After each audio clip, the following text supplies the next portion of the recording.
নানা প্রতিকূলতার মধ্যেও 2025 সাল চট্টগ্রাম বন্দরের জন্য এক মাইল ফলক হয়ে দাঁড়িয়েছে।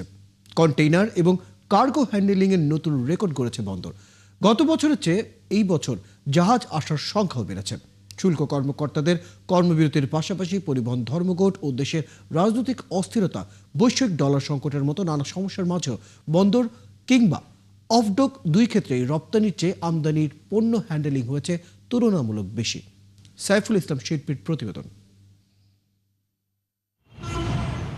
দেশের আমদানি রফতানি বাণিজ্যের প্রায় 93% সম্পন্ন হয় চট্টগ্রাম বন্দর দিয়ে। বছরে যার পরিমাণ 2 লাখ কোটি টাকার বেশি।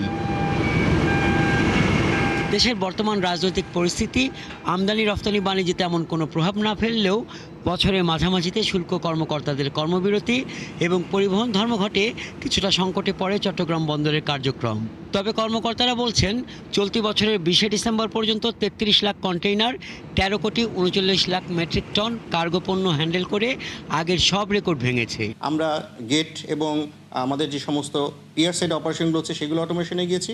পাশাপাশি কাস্টমসের সাথে আমরা নিবিড়ভাবে কাজ করেছি এবং আমরা আমাদের যে ইয়ার্ড ম্যানেজমেন্ট আছে সেই ম্যানেজমেন্টটা আমরা নতুন করে ঢেলে সাজিয়েছি। এ কারণে আমাদের পক্ষে এই নতুন মাইলফলক স্পর্শন করা, রেকর্ড করা সম্ভব হয়েছে। ব্যবসায়ীরা জানান, 39 বছর পর 2025 সালে ট্যারিফ বাড়াতে গিয়ে জটিলতায় পড়েছিল চট্টগ্রাম বন্দর।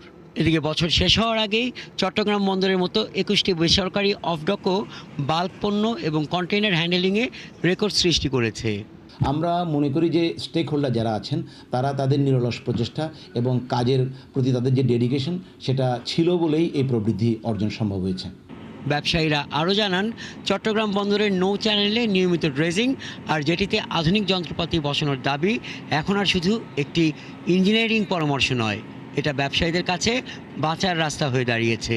যে অবস্থায় আছে চট্টগ্রাম বন্দর, আমি মনে করি এইটা 2026-এ যদি এই সংকটটা যদি তারা কেটে করতে পারে তাহলে বহির্বিশ্বে কিন্তু বন্দরের সুনাম কিন্তু আরও ভালো হবে বলে আমি মনে করি। বিশ্বের উন্নত বন্দরগুলো মান নিয়ন্ত্রণ নির্ণয়কারী আন্তর্জাতিক সংস্থা লয়েড লিস্টের তথ্য মতে বিশ্বের ব্যস্ততম 100টি বন্দরের মধ্যে চট্টগ্রাম বন্দরের অবস্থান 68তম। বন্দরের র্যাঙ্কিংয়ে আরও 5 থেকে 7 স্থান উন্নতি হবে এবং আন্তর্জাতিক শিপিং লাইনগুলোর আগ্রহ বাড়বে, এমন প্রত্যাশা ব্যবসায়ীদের। হাসান আহমেদ, 71।